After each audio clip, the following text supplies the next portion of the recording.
Welcome to the session. Let's wait for about 2 or 3 minutes. Let everyone join in and then we proceed. Right?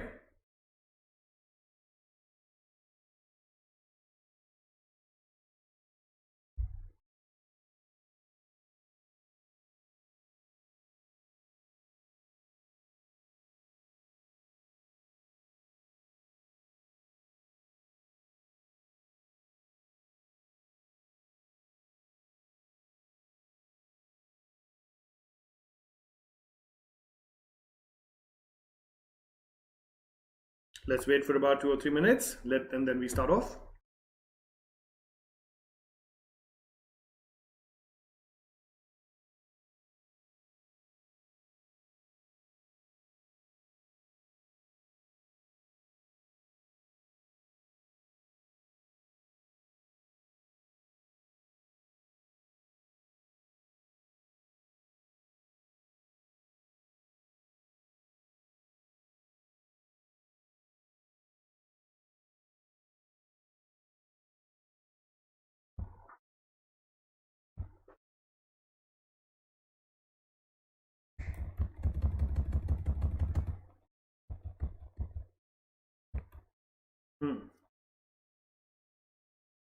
Let's wait for 2 or 3 minutes.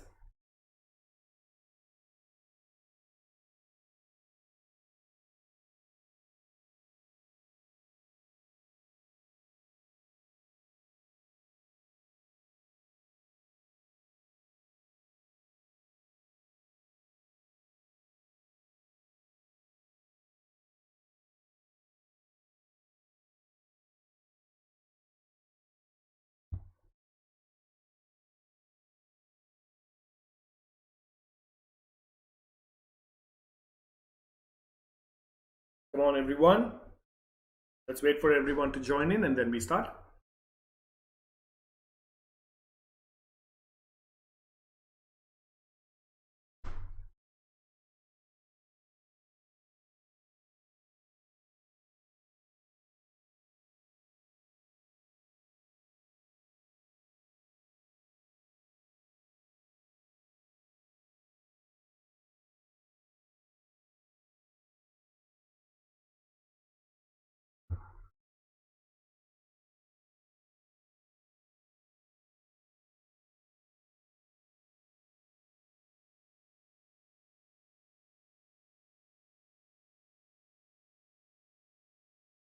Let's wait not 2 more minutes.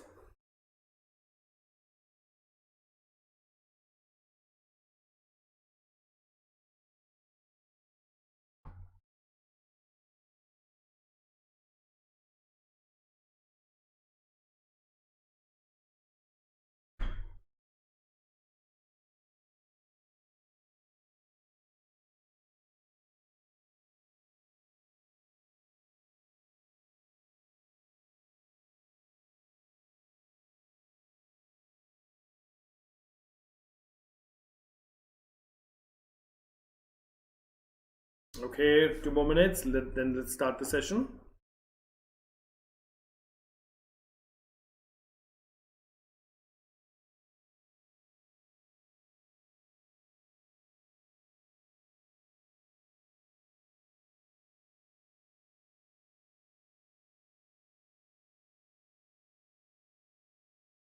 Another minute.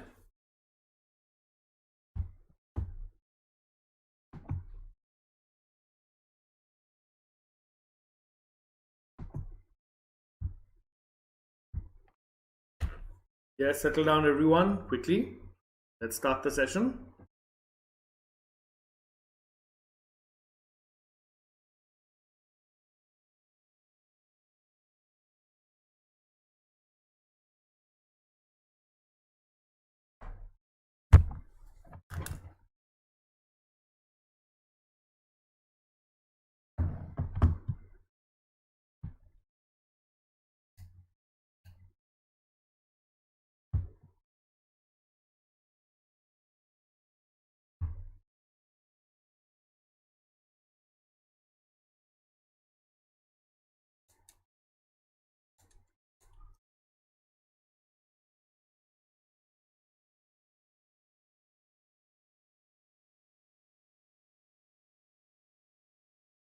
All right, let's start off. Welcome to Unacademy, India's largest online learning platform that provides to you a world of courses, resources, content, live and recorded sessions to help you in your preparation for the CA Foundation and Intermediate examination. And also, I'd like to welcome you to Crack CA exams with us. That is the vertical and channel of Unacademy that caters to the students of CA Foundation and Intermediate in their journey and pursuit of preparation for the CA Foundation and Intermediate examinations by providing top educators, quality content, and overall a great learning experience. So come, let's crack CA exams with Unacademy, India's largest online learning platform. Welcome to the session once again. Before we proceed, a brief introduction about the Educator today. Hello, I'm Prathik Gupta. I am a Bachelor of Commerce from Christ College, Bangalore University. I am an associate member of the Institute of Chartered Accountants of India, an associate member of the Institute of Cost Accountants of India, and an associate member of the Institute of Company Secretaries of India. I am also a law graduate from Karnataka State Law University and currently a practicing chartered accountant. I am also a visiting faculty for CA subjects and an educator for CA students both offline and online. Prior to starting on my own, I worked with SR Bartley Boy and Associates, that is the Indian member firm of Ernst & Young Global, in the Audit and Assurance Department, and Ernst & Young India, EY India, in the Mergers and Acquisitions Department. Post that, I worked with the Manipal Group in Bangalore as the corporate controller of their Indian entity as well as their German subsidiary located in Frankfurt, Germany. It was only when I got back from Frankfurt, Germany that I decided to start something on my own, and that gave me an opportunity to become an educator as well, and that in turn has given me this opportunity today to be able to take this session for you young, fine, and enthusiastic CA aspirants, and I thank you so much for it. I thank you so much for giving me this opportunity, and I hope you find the session useful. Anytime during the session, in case you have any questions, queries, or observations, or discussions to be made, please do not hesitate to drop in a line, and I will take up the matter for problem solving or for discussion purposes as soon as I can. Okay, so feel free to drop in a line or for any discussions or any queries at any point in time. Now, like I told you, Unacademy caters to you in your preparation for the CA Foundation and Intermediate examination. It does so through three platforms, that is YouTube, Special Class, and the Plus platform of Unacademy. So YouTube and Special Classes are absolutely free of cost, but they provide you immense resource and value in terms of preparation for your CA Foundation and Intermediate examinations. And YouTube is what you're watching right now. And one thing I forgot to inform to you that yes, you can look me up on YouTube channel of Unacademy, Prathik Gupta, Prathik Gupta, and you will see all the many sessions that I've conducted on the YouTube platform for an Unacademy, which will help you in your preparation for the CA Foundation and the Intermediate examinations. And with the same name, Prathik Gupta, you can also look me up on the Unacademy Learning app to find the hundreds of hours of special classes that I've conducted over there, which you will find useful in your preparation for the CA Foundation and the Intermediate examinations. All right, so spelling is Prathik Gupta. Now, like I told you, YouTube and special classes are absolutely free of cost, but they provide you immense resource and immense value to help you in your preparations. Now, the Plus platform of Unacademy is the premium platform of Unacademy. That is a payment-based subscription model as well. Now, I strongly recommend and encourage you to become part of the Plus platform of Unacademy due to the following reasons. Firstly, it provides daily live classes. The Plus platform of Unacademy provides to you daily live classes where you get to chat with your educator, engage in discussions, ask your doubts, and answer polls, all while the class is going on. Yes, you heard it right. All while the class is going on. You do not need to wait for the end of the session. You do not need to wait a couple of days after the class, or you do not need to wait for the weekend after the class. Neither do you have to wait to take an appointment with your educator. You can clear your doubts and discuss and engage with your educator right then and there when your class is going on real-time basis. It's as simple as lifting your hands up in a classroom and you can ask your queries and discuss with your educator, and your educator will be very happy to address your concerns and discuss the relevant topics with you. The second reason why I recommend and encourage you to become part of the Plus platform of Unacademy is because of the live tests and quizzes it conducts on a regular basis, and also the mock tests it conducts on a regular basis to help you evaluate your preparation and also analyze your performance. Now, you might wonder, what is this evaluation of preparation and analysis of your performance. So let me tell you that for a professional examination, whenever you prepare, it is always important that from time to time you take a stock of the level of preparation that you have made, to find out which areas you are prepared well, which areas you require more preparation, more time, and which areas you might require external help as well. So basically, the Plus platform of Unacademy helps you break up your preparation into your strong areas, your not so strong areas, and your weak areas, so that whatever limited time you have in your preparation for a professional examination, you can use that time accordingly on those three areas. In the sense, more time on your weak areas, a little lesser time on your not so strong areas, and less time on your strong areas. Now this what until a time when your weak areas and your not so strong areas eventually become your strong areas. So basically, the Plus platform of Unacademy ensures minimum wastage of time and maximum utilization of your precious time while you're preparing for the CA Foundation and the intermediate examinations. The third reason why I recommend and encourage you to become part of the Plus platform of Unacademy is because of the structured courses it provides. All the courses are structured in line with your exam syllabus to help you best prepare for it, which simply mean that all the Plus courses on the Plus platform are prepared keeping in mind your exam syllabus. And once you complete a Plus course on the Plus platform, you can rest assured that you have completed the syllabus of your examination without missing out on any important or major points. And lastly and most importantly, the one subscription to the Plus platform of Unacademy gets you access to all the live and recorded courses to watch from the comfort of any of your devices, which simply means your one subscription to the Plus platform of Unacademy will give you access to all the live and recorded special classes, all the live and recorded Plus courses that Unacademy has to offer you, and all this at the comfort of any of your devices, which simply means you can view these sessions on your mobile phone, laptop, desktop, or tablet, as the case may be, without any timing restrictions. These sessions are available to you 24/7 without any timing restrictions like 10 to 5 or 10 to 4 or 10 to 6. Whenever you find the time, you can pull out your mobile phone, log into the Unacademy Learning app, and make use of all these resources to help you in your preparation for the CA Foundation and Intermediate examination. And hold on, all this information and all these sessions are even accessible from whichever location you want. You can view these sessions from your home. You can view them from when you are coming back home from work, or you're traveling to work and you have time, or you're waiting for someone for a meeting, or you're on a vacation, or you're in your native place and you have the time to prepare for your examinations. Just pull out your mobile phone, log into the Unacademy Learning app, and start preparing and start making use of all the resources that are there to help you in your preparation for the CA Foundation and Intermediate examinations. All you require is an internet connection or a data plan, which all of us are blessed with today. So keeping these advantages among the many other advantages in mind, I strongly encourage and recommend you to become part of the Plus program of Unacademy in order to accelerate and enhance your preparation for the CA Foundation and Intermediate examinations. All right, please take a minute, go through the slide. Any questions, please ask me.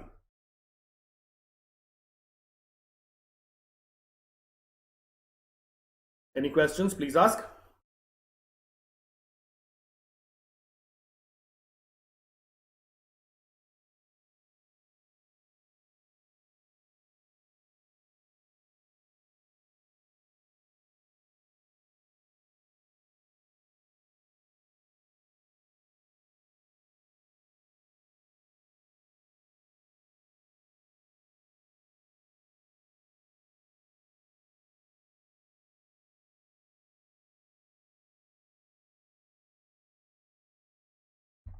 Okay, now for those of you who have downloaded the Unacademy Learning app and are using it, I thank you very much, and I request your support in the future as well. And for those of you who have not yet downloaded the Unacademy Learning app, I request you to go to the Play Store on your mobile phone, download the Unacademy Learning app, and register on it using your mobile number, where you will get an OTP. And once you enter the OTP, you're registered on the Unacademy Learning app. It's as simple as this, with no complicated or lengthy procedures. So now you might ask me, what is it that you get once you download, install, and register on the Unacademy Learning app? So the Unacademy Learning app gives you access to all the live and recorded special classes that Unacademy has to offer to you. And it also gives you access to all the live and recorded Plus courses that Unacademy has to offer to you in order to accelerate and enhance your preparation for the CA Foundation and Intermediate examinations. All right, so please, keeping this in mind, I request all of you to download the Unacademy Learning app, register on it using your mobile number and OTP, and start using the resources that are there to help you in your preparation for the CA Foundation and the Intermediate examinations, and also spread the word around of getting people around you onto the Unacademy Learning app. Help them register on it, help them install it, help them register using their mobile number and OTP, so that they can also use the resources provided on the Unacademy Learning app in their journey and pursuit of preparation for their examinations. Okay, please take about 30 seconds, go through this, and then we proceed. Any questions, please ask me.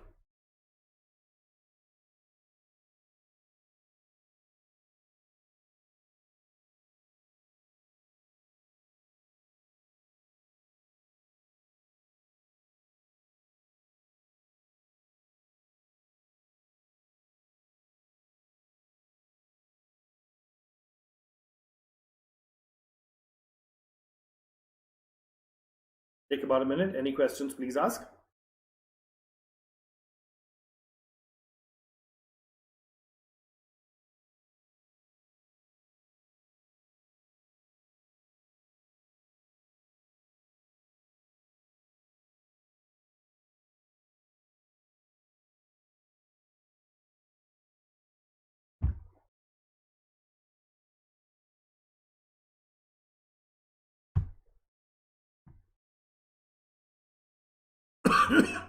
Okay. Like I told you, the Plus platform of Unacademy is the premium platform of Unacademy, which is a payment-based subscription model, which has various subscription packages for the examination of your choice. The CA Foundation and Intermediate subscription packages provided by the Plus platform of Unacademy are as follows. The packages provided are for 1 month, 3 months, 6 months, 12 months, and 24 months. The 1 month package will cost you about 3,500. The 3 month package will cost you about 8,750. The 6 month package will cost you about 14,000. The 12 months package will cost you about 17,500, and the 24 months package will cost you about 21,000 rupees. Now please remember, all these are the list price of your packages, but before you make the payment of the packages, please do not forget to use the code Prathik to get an instant discount of 10% on the above listed price. I repeat, please do not forget to use the code Prathik to get an instant discount of 10% on the above listed price. So the after discount price of the various packages are as follows. The 1 month package will cost you rupees 3150. The 3 month package will cost you rupees 7875. The 6 month package will cost you rupees 12,600. The 12 months package will cost you rupees 15,750, and the 24 months package will cost you rupees 18,900. So you see immediately there is a discount or a savings of 10% that you've got when you've used my code. All right, now I recommend you to start off with a 12 months package at least, because of two reasons. Because firstly, it is very cost effective. If you compare the 1 month package cost with the per month cost of the 12 months package, you will see there is great savings immediately. Secondly, and most importantly, since the CA Foundation and Intermediate course is provided to you in one package, it makes sense for you to go for the 12 months package, as it's more beneficial to you, because the entire duration of both the courses, that is the CA Foundation and the Intermediate, is provided to you in one package, as it normally takes about a year's time for you to prepare and clear the CA Foundation and the Intermediate examination. So if you're getting a package for 12 months, which includes the duration of both your courses at a very cost-effective price, I think that's a very good deal. But having said this, you're free to choose the package of your choice. But before you make the payment, please do not forget to use the code Pratik to get an instant discount of 10% on the above listed price. You can also use the no-cost EMI option available for the 6 months, 12 months, and 24 months packages, just in case you do not wish to make the entire payment at one shot. And also the payment options available are internet banking, debit card, credit card, and also all the coins that you've accumulated while watching the various special classes can be redeemed while making the payment for the Plus course. So keeping these packages in mind and the advantages of the Plus course in mind, I strongly recommend you and encourage you to become part of the Plus platform of Unacademy as soon as possible, in order to accelerate and enhance your preparation for the CA Foundation and Intermediate examinations. Please take about a minute, go through this slide. Any questions, please ask.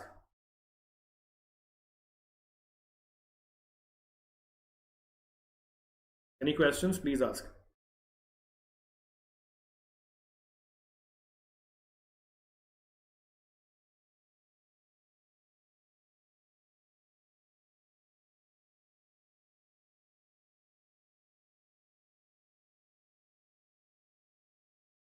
Take about a minute or two, go through this. Any questions, please ask me.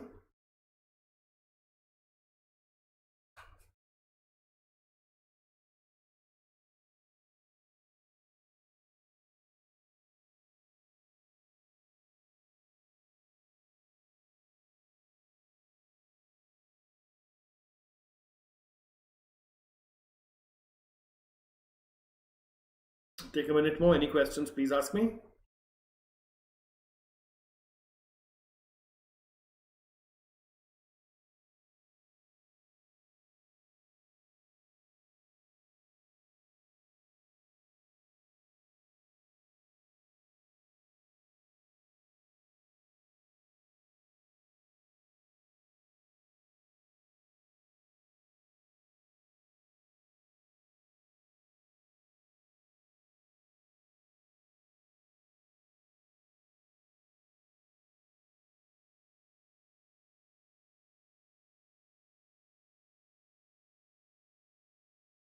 Hello, Pratham. How are you?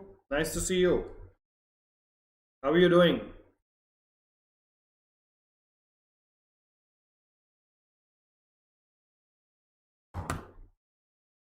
Okay, any questions? All right. Now let's start off with the theory of demand and supply, business economics, part 4. Part 1, 2, 3 were done earlier, so I request all of you to go through those sessions in case you've missed them to find out what we did in part 1, 2, and 3. We will quickly run through them right now, and we will start from where we stopped in the last class. But whatever was done in part 1, 2, and 3, we will not repeat it now. Okay?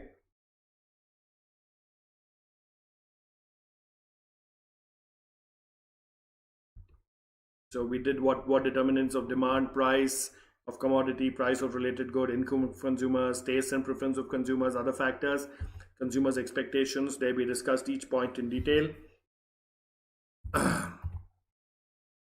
Then we saw the demand function, then the law of demand. The law of demand simply says when the price goes up, the demand of a product comes down. When the price goes down, the demand of a product comes up. Okay, then we saw the demand schedule, demand curve. We saw the rationale of law of demand and the law of diminishing marginal utility. We saw that as well. Then we saw the exceptions to the law of demand, that is conspicuous goods, giffen goods, conspicuous necessities, future expectations about prices and other things, speculative goods, demand for necessaries. Please remember all this have been done in part 1, 2, and 3. That's why I am thank you so much, Pratham. I appreciate it. Thank you so much. I hope you're finding it useful. Okay, thank you. Okay, so then expansion and contraction of demand, increase and decrease in demand, movements along the demand curve versus shift of demand curve, elasticity of demand, price elasticity, income elasticity, and basically the other determinants of demand. Whatever the other determinants of demand, all those elasticities also we discussed as in when we went ahead with this. So basically I'm going a little quick on this because everything has been done in part 1, 2, and 3, and I'm just trying to recollect it for you. All right, and we will start from where we stopped in the last class.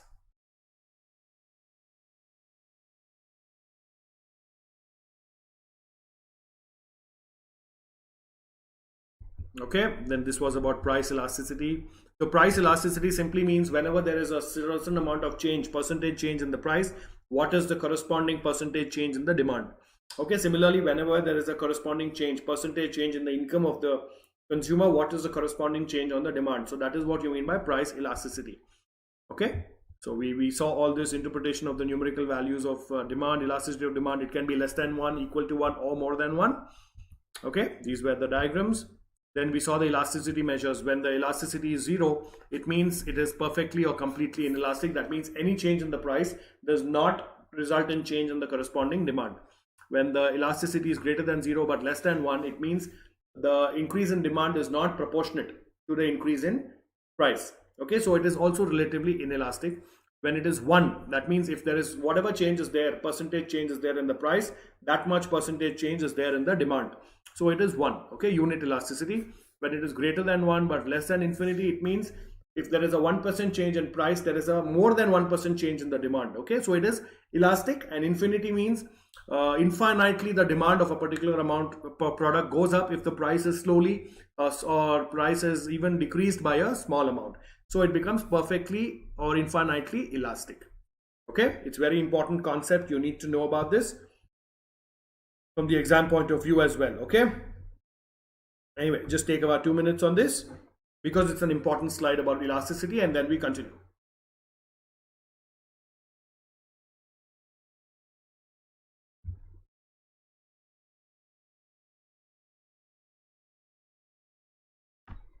Anytime during the session, if you have any questions, please ask me.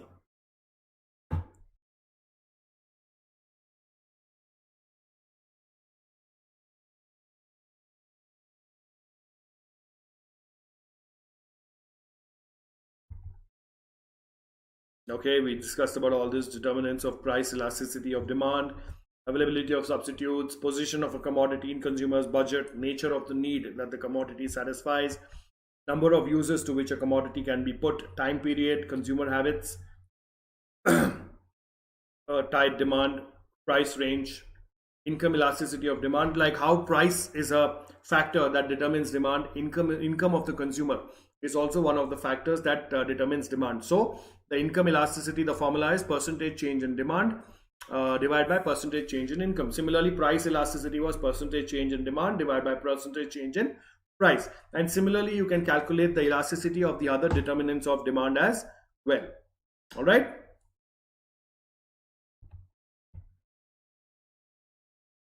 Okay, then we saw about income elasticity, and we saw the following examples. If the income of a household rises by 10%, the demand of wheat rises by 5%, then it is supposed to be inelastic, right? Because it is not, it is less than in proportion to the change in price.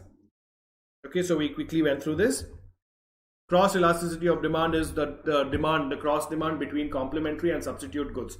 Now, a substitute good means if one item the price is increased, then immediately there is exactly the same item which your consumer goes to. So if the price of a particular item is increased, the demand for its substitute goes up.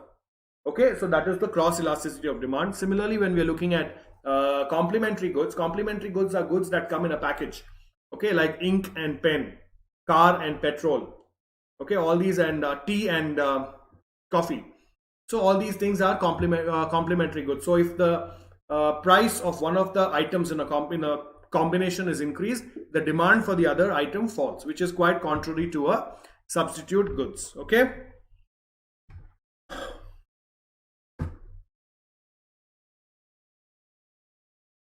We have done all this in part 1, 2, and 3 in detail. So I'm not taking much time on this here. In case you have any questions during the please ask me. Demand forecasting, then this is what we discussed towards the end of the session yesterday. Demand forecasting simply means to forecast the demand for a particular product. Now this becomes very important whenever you're introducing a new product to the market, right? You need to know what is the demand for that particular product in the market, because based on that you need to arrange for your production, your finance, your marketing, and everything else, right? Because if a new product is being introduced into the market, initially it might not have that much of demand, but as the marketing and advertisement expenses go up, the demand will come up. So an approximate idea of when the demand for a particular product will go up, you need to know, so that your production can be done. Because if the demand comes up and you don't have the goods to supply, then it's no use, right? So your production, your marketing, your accounts, your finance, and everything needs to be arranged in time, and that is why demand forecasting becomes a very important concept. Okay, so we saw the meaning of demand forecasting, we saw the usefulness, scope of forecasting. Okay, the types of forecast we saw yesterday. One is macro level, that is at a very high level, policy making level. That means index of industrial production, national income, and general level of employment. Then we have the industry level, let's say the automobile industry. So there is a forecasting demand for the automobile industry, like the time when coronavirus was going on. I mean, it's still going on, or when we had a lockdown. So at that time, the automobile industry was almost dead. No one was buying cars, nothing. So the demand was not there for them. And then we have the firm. So first industry is the automobile industry. And in the automobile industry, it's your firm. That is Tata Motors, Maruti Suzuki, or Chevrolet, or whatever is the demand for the firm level. That needs to be identified. Okay. Then we have short-term and long-term demand. Short-term is within a year, and long term is 2 to 5 years, where we forecast the demand. Okay, then demand distinctions. We have different types of products, and for each of them the demand is different. Producer goods and consumer goods. Producer goods are those goods like machinery and other things that are used to produce the other goods, whereas consumer goods are those goods that are consumed, which is used for final consumption of the consumers, like clothes, food, residential houses, etc. Okay, then we have durable goods. Durable goods are goods that are meant to be used over a period of time. like your refrigerators, air conditioners, and other things. And non-durable goods are goods that are meant for consumption just once. Like for example, if you're having milk, you consume a glass of milk, that's done with it, right? Derived demand and autonomous demand. Derived demand are those products whose demand is derived from the other products, whereas autonomous demand are those products whose demand does not determine on any other product or does not depend on any other product. Okay. Then we have industry demand, company demand. Like I told you, industry is the automobile industry. Company is maybe Tata Motors or Maruti Suzuki. So it comes to a micro level. Short-term demand is within 1 year, whereas long-term demand is between 2 to 5 years. Okay, please take about 2 minutes, go through this. Any questions? And then we continue.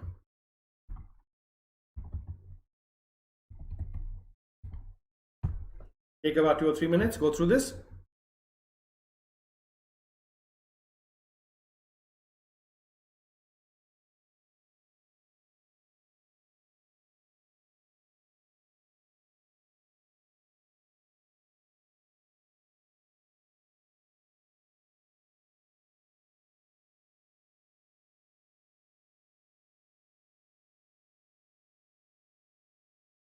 Any questions? Please ask.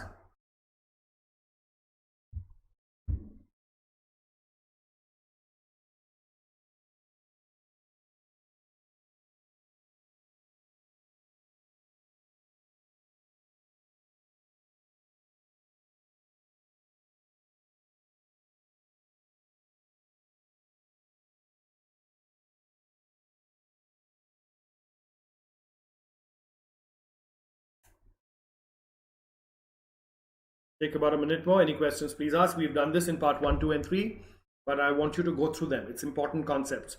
This is the next one: demand for farms product, industry demand, short-term demand, long-term demand.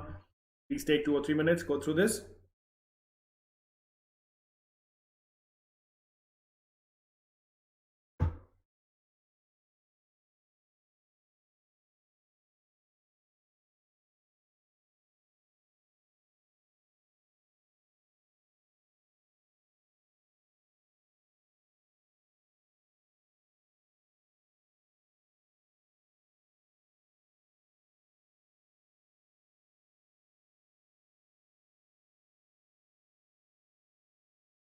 Any questions, please ask. Okay, then factors affecting demand for non-durable consumer goods is disposable income. That is, after all the expenses, what is the disposable income of a household? The higher the disposable income, the higher demand for a non-consumable, non-durable consumer goods. The price, other things being equal, if the price reduces, the demand for non-durable consumer goods goes up, and vice versa. Demography. Okay, factors affecting the demand for durable consumer goods. A consumer can postpone the replacement of durable goods. Whether a consumer will go on using the goods for a long time or will replace it depends on factors like his social status. Okay, yeah, this is where we stopped yesterday. Okay, so let's look at the explanations. Now, the factors affecting the demand for durable goods. Like how I told you, durable goods are goods that can be used over a period of time, right? So, a consumer can postpone the replacement of durable goods. Whether the consumer will go on using the goods for a long time or will replace it depends upon factors like his social status, prestige, level of money income, rate of obsolescence. So durable goods, like we saw the definition, it means goods that can be used over a period of time, right? And not just one-time consumption. So you have an AC, you have a television, you have a refrigerator. Those can be used over a period of time. So whether a person will replace them or not depends upon factors like his social status, his prestige, level of money, income, rate, obsolescence. It's not like something that he needs to do on a daily basis, right? He can do it whenever he wants to do so. These goods require special facilities for their use. Example, roads for automobiles, electricity for refrigerators and radios, and the existence and growth of such factors is an important variable that determines the demand for durable goods. Okay, so durable goods require certain lot of facilities and infrastructures for them. Like for example, you require roads for cars, electricity for refrigerators and television. The existence and growth of such factors is an important variable that determines the demand for durable goods. So if there are no roads, obviously the demand for automobiles will come down. If there is no electricity in a particular area, then obviously they will not demand the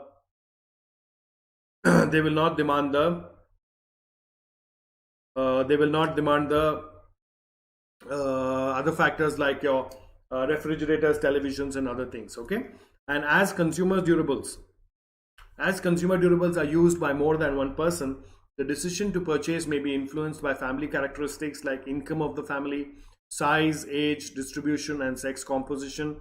Likely changes in the number of households should be considered while determining the market size of durable goods. Okay, now again, one more thing is like durable goods are used by the entire household, right? It's a mix, it's a family.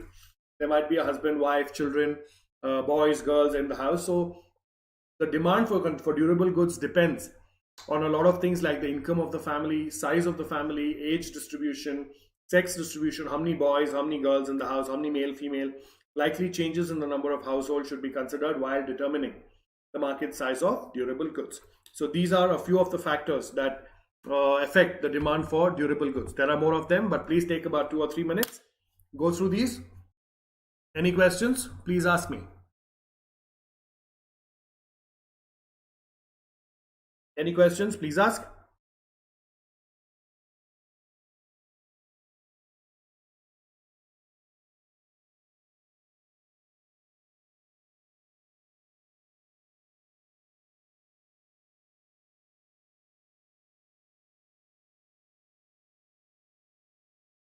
Any questions? Please ask. Take your time, take about 2 or 3 minutes.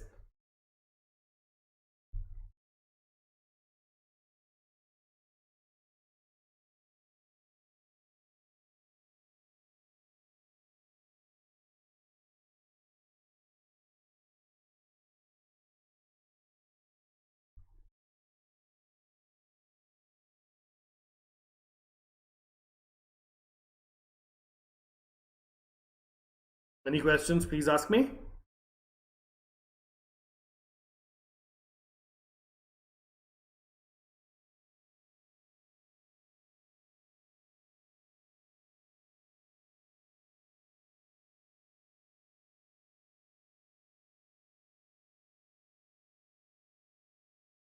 Take about 2 more minutes.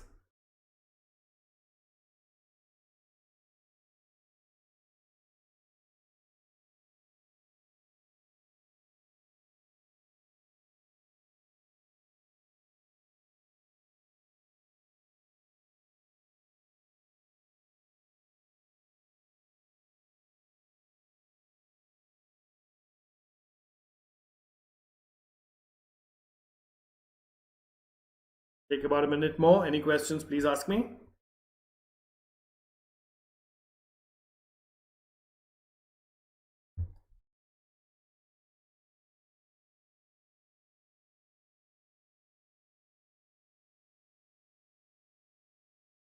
Any questions? Anyone?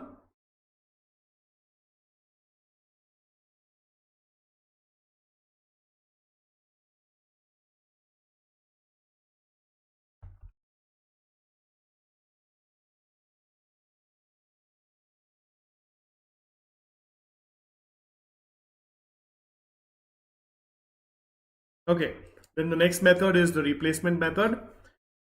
Replacement demand is an important component of the total demand for durables. Greater the current holdings of durable goods, greater will be the replacement demand. Therefore, all factors that determine replacement demand should be considered as a determinant in demand for durable goods. Okay, so now whatever is the demand for the replacement of a goods, replacement demand, that also needs to be considered while determining the demand for durable goods. Replacement demand is an important component of the total demand for durables. Greater the current holdings of durable goods, greater will be the replacement demand. That means the more durable goods that you have, the more will be the replacement demand for those goods. Therefore, all factors that determine replacement demand should be considered as a determinant of the demand for durable goods. All right.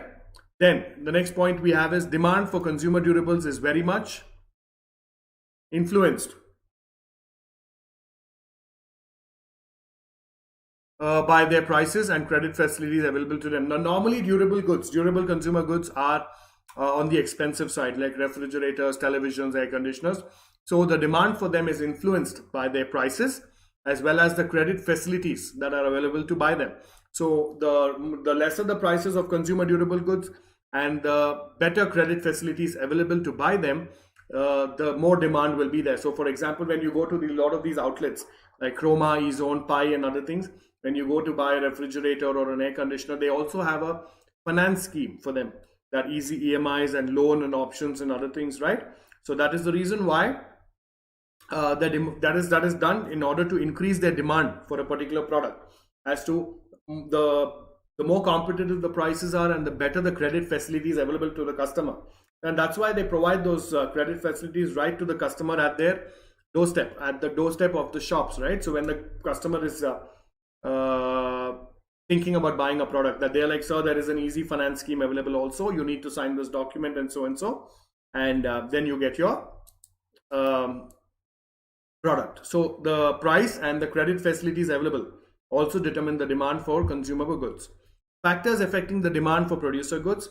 Since producers goods or capital goods help in further production, like we saw, producer goods are those goods that help in further production. The demand for them is derived demand, derived from the demand of consumer goods they produce. Okay, so if let's say a machinery or a capital good is meant to produce furniture, so depending on the demand for the furniture will be also determine the demand for the capital goods. If the furniture itself is not being sold, then what is the whole purpose of buying that capital goods? The demand for them depends upon the rate of profitability of their user industry and the size of the market of the user industries. Hence, data required for estimating demand for producer goods, capital goods are. So this is the data that is required to determine the demand for producer goods, that is capital goods, which are used to produce consumer goods. Okay, now the thing is growth prospects of the user industries. That means let's say it's an automobile industry. So what are the growth prospects of the user industries? That is the automobile industry. The norms of consumption of capital goods per unit of installed capacity. So as per the installed capacity of the capital goods, what is the norms of consumption? What is the consumption? How is the consumption measured per unit of installed capacity? All right. Please take about 2 minutes, go through this. Any questions, please ask me.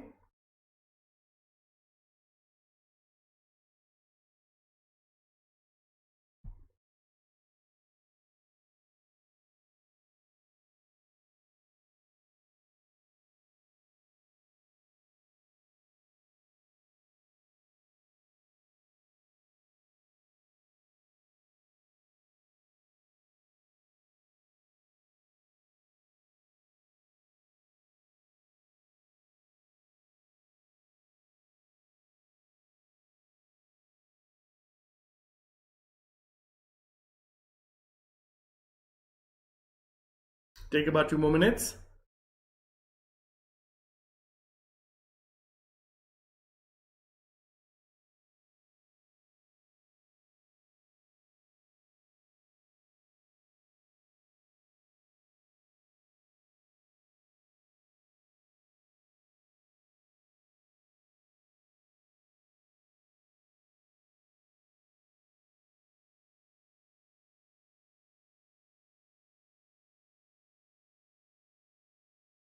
Any questions, please ask.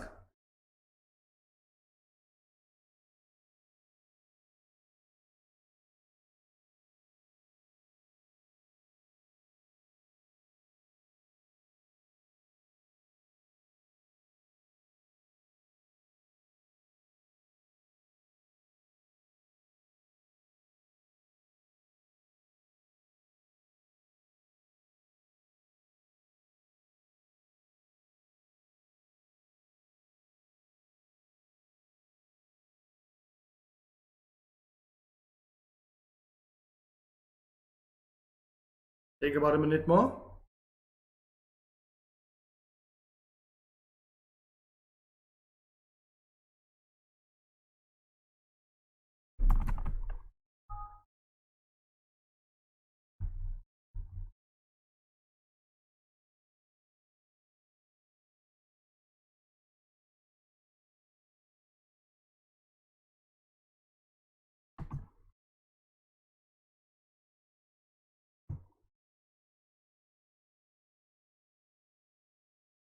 Any questions?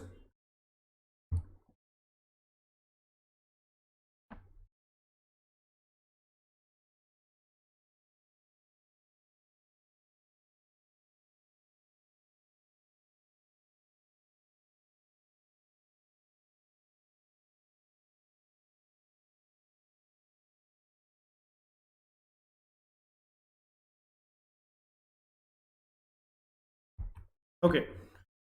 Then an increase in the price of a substitute or factor of production, say labor, is likely to increase in the demand for capital goods. On the contrary, an increase in the price of a factor which is complementary may cause the decrease in the demand for capital goods. Okay, so higher the profit making prospects, greater will be the inducement to demand capital goods. So whatever is the opportunity of making profits, the higher the opportunity for making profits, the greater will be the inducement to demand capital goods.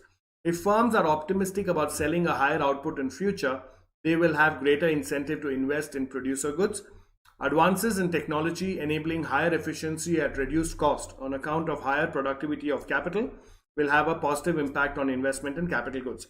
Investments in producer goods will be greater when lower interest rates prevail, as firms will have lower opportunity cost of investments. Okay, so another important factor that affects the demand for capital goods will be lower interest rates. The lower the interest rates offered by financial institutions and banking companies, the more demand there will be for capital goods. Now we look at the methods of demand forecasting. There is no easy method or simple formula which enables an individual or a business to predict the future with certainty or to escape the hard process of thinking. The firm has to apply a proper mix of judgment and scientific formulae to in order to correctly predict the future demand for a product. The following are the commonly available techniques of demand forecasting. So like the definition goes, like I told you, the process of forecasting the demand of a particular product is known as demand forecasting, and it is very important because we need to know the demand for a particular product approximately so that we can schedule the production, the finances, the marketing expenses.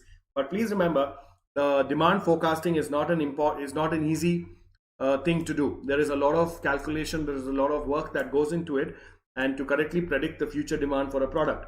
Okay, and now we are going to discuss the commonly available techniques that are available for demand forecasting. All right, please take about 2 or 3 minutes, go through the slide, and then we proceed. Any questions, please ask.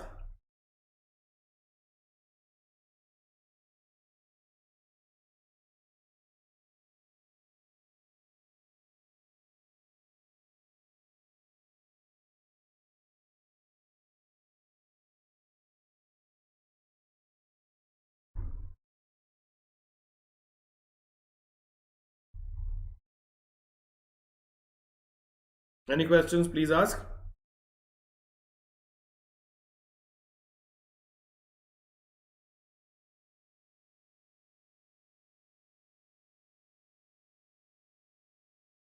Okay, so now we are going to look at the methods of demand forecasting. Okay, carefully listen. First one, survey of buyers' intentions.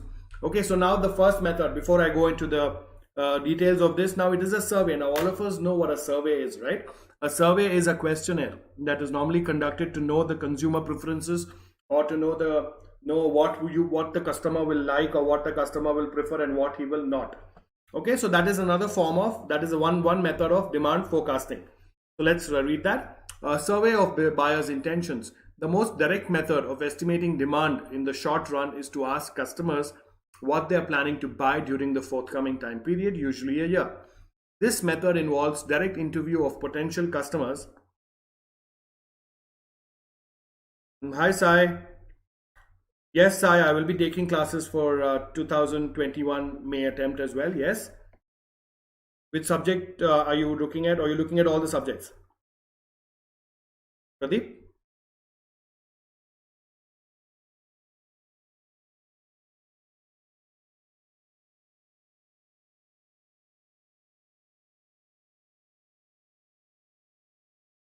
Yes, which subject are you looking for, Pradeep?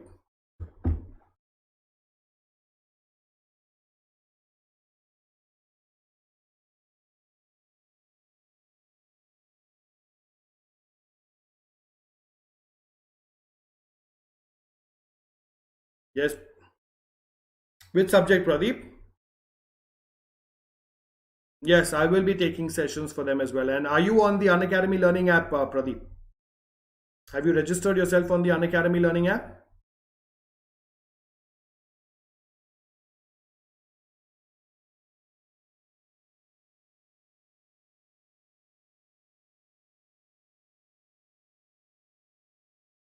Okay, Pradeep. Yes, I will be taking all the subjects. Yes, I will take it for you. Don't worry.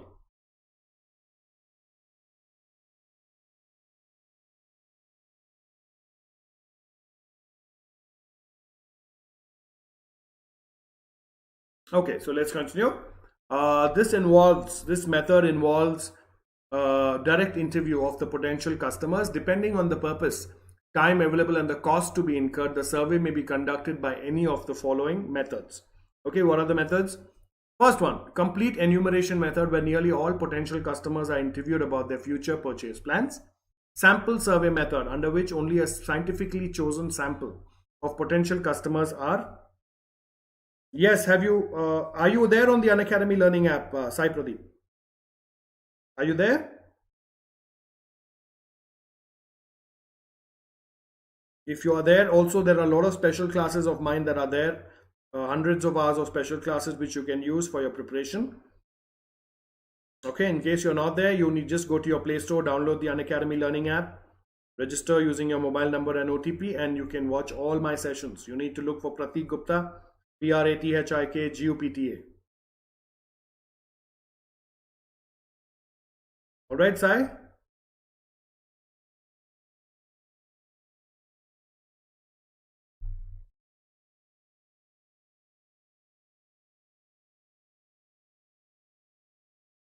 Okay, then sample survey method, under which only a scientifically chosen sample of potential customers are interviewed. End use method, especially used in forecasting demand for inputs, involves identification of all final users, fixing suitable technical norms of consumption of the product under study, application of the norms of to the desired target. Most welcome, Pradeep. But are you there on the Unacademy Learning app or not? Have you used it or not?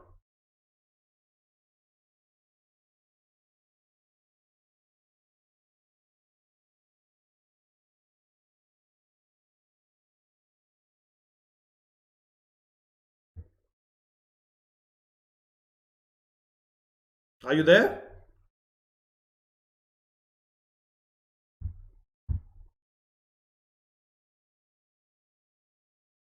Okay, so now see, now what do you mean by survey? Now, I'm sure all of us have done a survey sometime or the other, right? Now, when survey is when a person is likely to introduce a product into the market, okay, and he wants to know the demand for that product as to what will people buy his product or not, okay? Because please remember, introducing a new product into the market. All right, Pradeep. Thanks and all the best for your exams, okay? Yeah. So the people who are introducing the product want to know what is the demand for their product before itself. All right, Charlie, very nice. Sai, I hope you found it useful. Yes? Okay, done. All the best. Okay, so for that, what they do, they conduct a survey like your name, age, your sex, what is your hobbies and other things. Let's say a person is trying to introduce an energy drink for gym users. Okay, so what is he going to do? He wants to know whether that product is going to work or not. So what will he do? He will conduct a survey. He will go to the gymnasiums, or he will appoint people who stand below gymnasiums, and whoever comes down from a gym, he will ask them a survey in the sense like, what is your name, age, how many years you're working out, what is your goal to do, and if there was a good energy drink that came out, would you like to take it up? And if you're using energy drinks, what are the qualities or features you're looking for in that energy drink? So all those things in a survey are normally asked. Okay, so and based on that survey results, then that results goes back to the person who's trying to introduce that energy drink into the market, and based on the responses, those things are put in or incorporated into the product. Okay, so now what are the various sampling techniques? Either it is a complete enumeration, that is the entire population, that is your target customers, you do a survey on them, which is quite difficult actually in a country like India as well. And then you do a sample survey. A sample survey is scientifically, a sample is selected out of the whole population, and a survey is conducted with them to find out their preferences and choice. And then the end use method, especially in forecasting demand for inputs, involves identification of all final users, fixing suitable technical norms of consumption of the product under study, application of the norms to the desired or targeted levels of output, and aggregation. All right, so these are the three different methods of sampling that you have: complete enumeration, sample survey, and end use. And then a survey is conducted to find out the consumer preferences before a product is introduced. Now, samples might not be fully accurate, because at that point a person might be feeling something and he might respond to it in another way, but it gives you a reasonable accuracy as to what a person is looking for. Okay. Then we have the collective opinion method. The first one survey we have done. Now we have the collective opinion method. This method is also known as Salesforce opinion method or grassroots approach. Firms having a wide network of sales personnel can use the knowledge, experience, and skills of the sales force to forecast future demand. Under this method, salesmen are required to estimate expected sales in the respective territory. The rationale of this method at salesmen being closest. Okay, so now let's look at the second method, that is the collective opinion method. Now, what do you mean by the collective opinion method? Now, who is actually going and making the sales? The salesmen are going and making the sales. So companies which have a wide network of salesmen and a very established very experienced salesmen, they know what the grassroots is, right? So because when they go and sell to the customer, they know what the customer is looking for and what the customer is not looking for. So when they make a sale, the customer might either buy the product, or if he is rejecting the product, they know why they have rejected the product, what other feature should have been there in the product. So collective opinion method is when you take an opinion from the grassroots level, that is your salespeople, as to what the customer wants and what the customer doesn't want, and then you make a decision. Okay, please take about 2 minutes, go through this. Any questions, please ask me.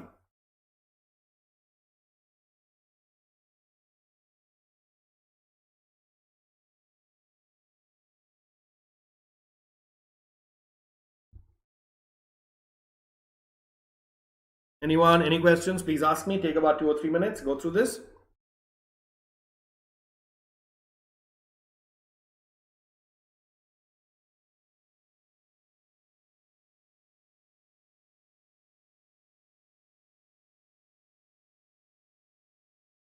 Any questions, please ask.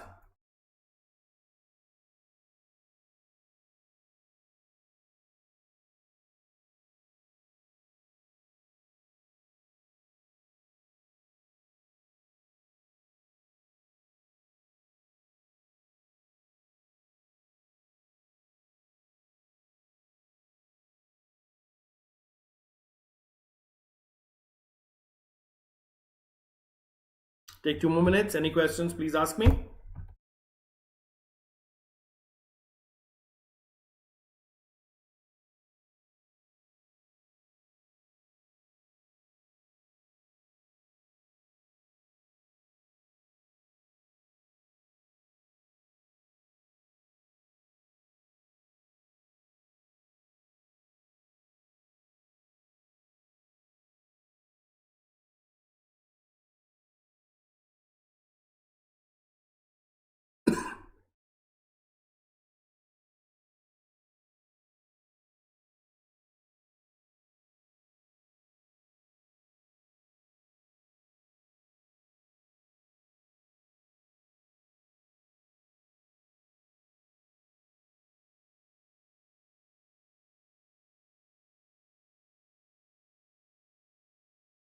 Take about a minute more. Any questions, please ask me.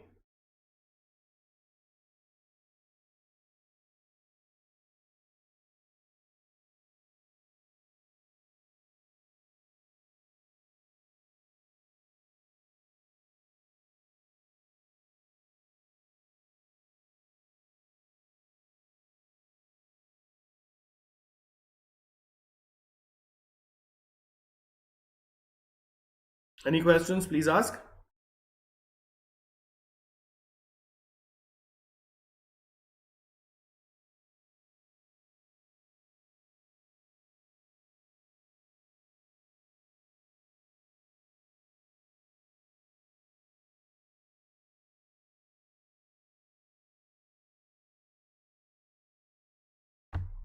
Okay, then continuation. Salesmen being the closest to the customers are likely to have the most intimate feel of the reaction of customers to changes in the market.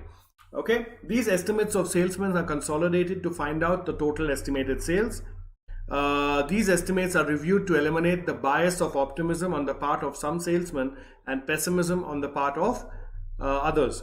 These revised estimates are further examined in the light of factors like proposed changes in the selling prices, product designs, advertisement programs, expected changes in competitions, and changes in secular forces like purchasing power, income distribution, employment, population, etc. The final sales forecast will emerge after the factors have been given into account. So even when you take the numbers from the sales guys, these are not taken as final as it is. A lot of refining, a lot of filtering is done because they might have their pessimistic or optimistic view on that. Then you need to take care of your competition, purchasing power, income distribution, and other factors as well. So after filtering all that, after polishing out those estimates, then the final sales forecast will emerge after those factors have been taken into account. Okay, and then the next method is expert opinion method. In general, professional market experts and consultants have specialized knowledge about the numerous variables that affect demand. This, coupled with their varied experience, enables them to provide reasonable estimates of probable demand in future. Information is elicited from them through appropriately structured, unbiased tools of data collection, such as interviews and questionnaires. So then there are certain people known as professional market experts or researchers as well, who know the pulse of the market. Okay, and they have their own tools and methods in which to find out a demand for a particular product, and they are professionals and consultants in that area. So a lot of business houses even appoint them and consulted them to find out the demand for their products, and they have tools such as interviews and questionnaires.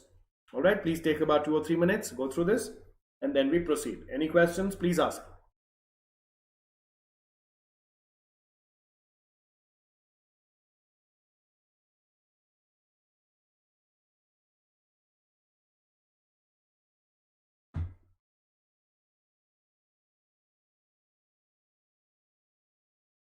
Okay.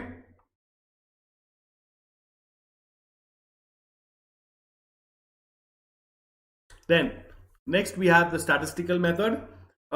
Statistical methods have proved to be very useful in forecasting demand. Forecasts used in statistical method are considered as superior methods because they are more scientific, reliable, and free from subjectivity.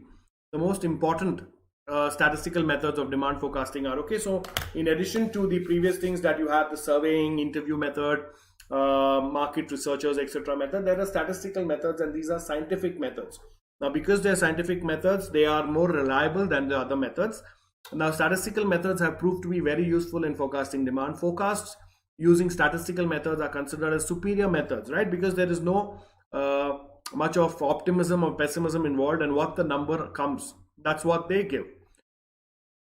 Okay, so they are reliable and free from subjectivity. Subjectivity means personal bias. The important statistical methods of demand forecasting are as follows.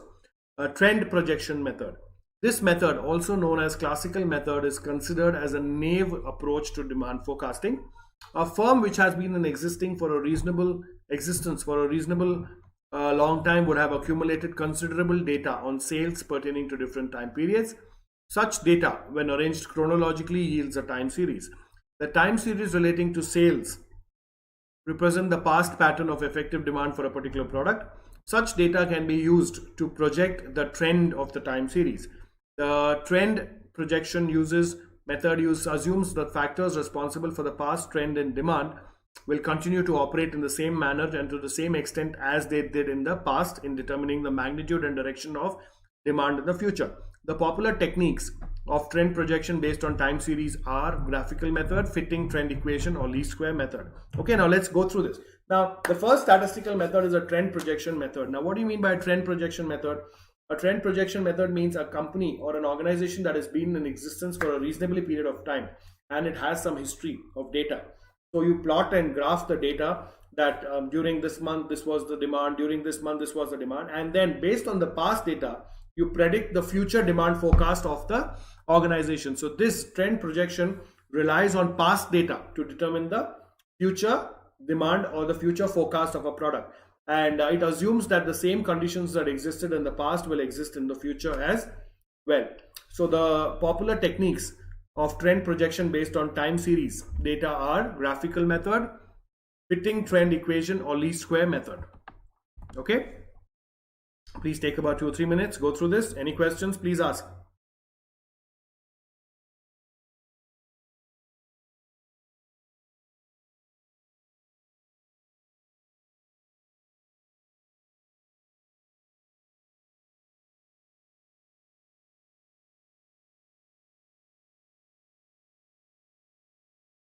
Take about 2 or 3 minutes, go through this.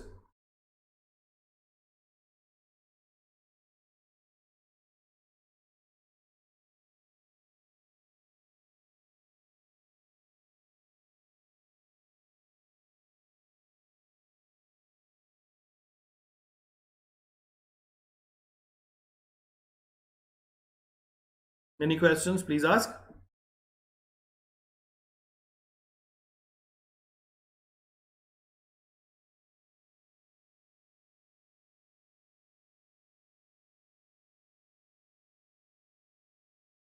Take about 2 more minutes.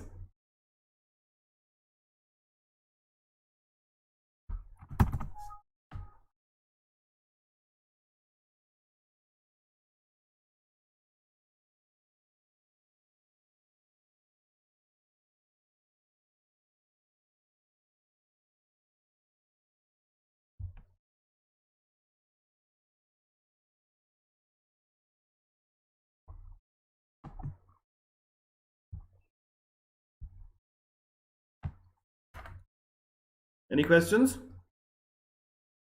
Take 2 more minutes.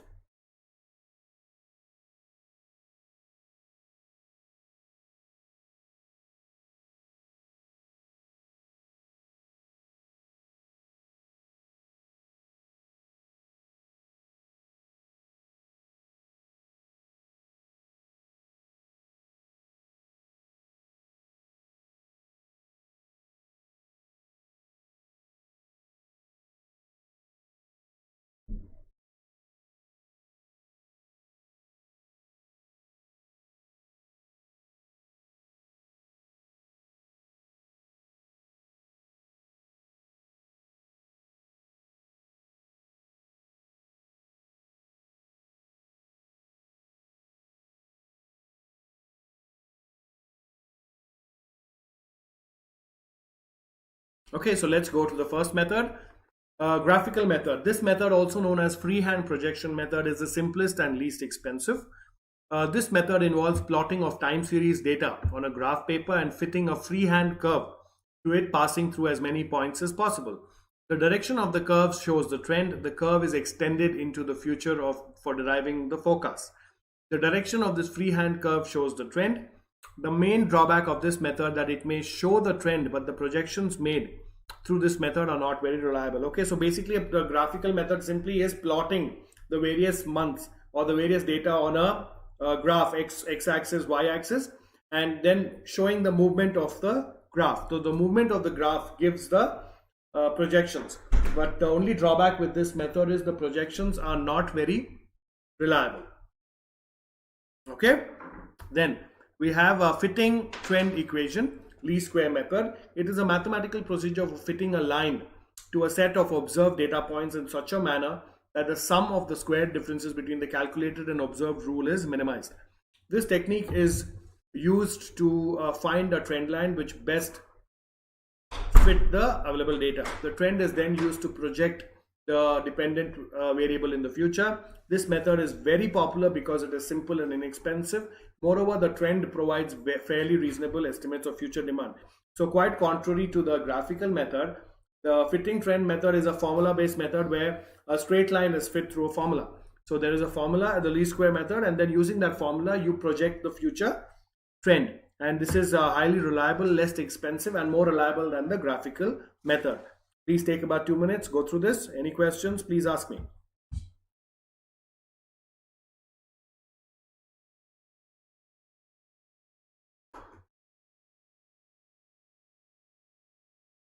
Any questions, please ask.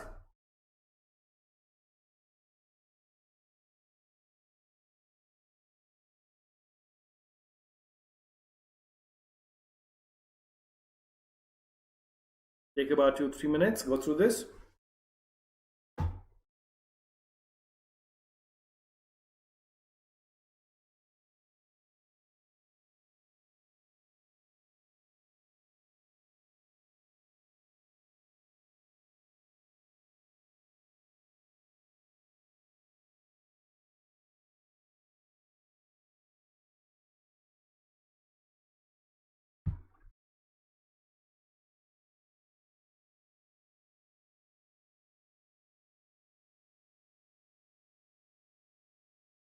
Any questions, please ask.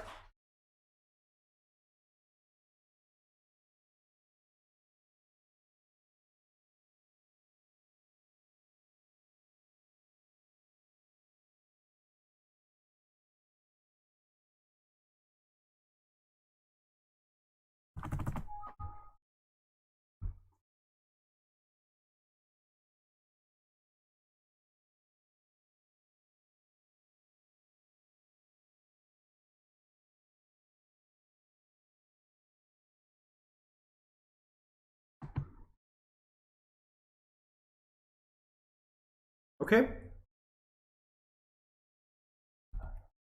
Then let's look at regression analysis. Now, regression analysis is also a method, statistical method. This is the most popular method of forecasting the demand. Under this method, a relationship is established between the quantity demanded and the independent variables such as income, price of the good, price of related goods, etc. And once the relationship is established, we derive regression equation assuming the relationship to be linear. The equation will be of the form y is equal to a plus bx. There could also be a curvilinear relationship between the dependent and independent variables. Once the regression equation is derived, the value of y, that is quantity demanded, can be estimated for any given value of x. So basically in the regression analysis, a formula is derived and all the variables that are required for the demand forecasting are put into that formula, and then using the formula easily you can estimate the quantity demanded. Okay, then you have controlled experiments. Now this is the fourth method of demand forecasting, that is controlled experiments. Let's go through them. Under this method, future demand is estimated by conducting market studies and experiments on consumer behavior under actual thorough controlled market conditions. This method is also known as market experiment method. An effort is made to vary separately certain determinants of demand which can be manipulated, for example advertising, etc., and conduct the experiments assuming that the other factors would remain constant. Thus, the effect of demand determinants like price, advertisement, packaging, etc. on sales can be assessed by either varying them over different markets or varying them over different time periods in the same market. The responses of demand to such changes over a period of time are recorded and are used for assessing the future demand for the product. Okay, now basically this method is more on experiments, right? So this method is on experimenting and to find out the consumer behavior in different situations. When the price goes up, the income comes down, income goes up, or this quality is changed in the product and whatever, and how the consumer behaves. And then these control experiments capture those reactions, and based on those reactions, demand is forecasted for the particular product. All right, please take about 2 minutes, go through this. Any questions, please ask me.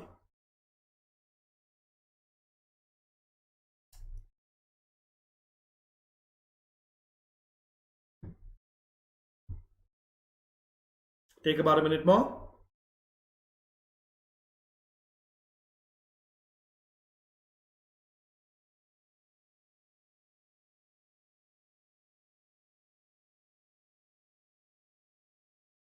Take a minute more.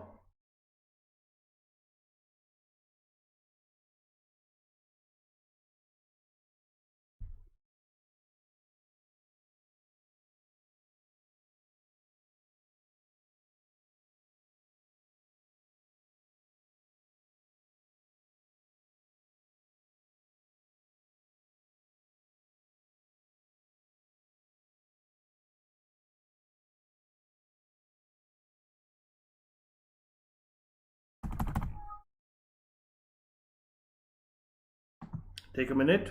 Any questions, please ask.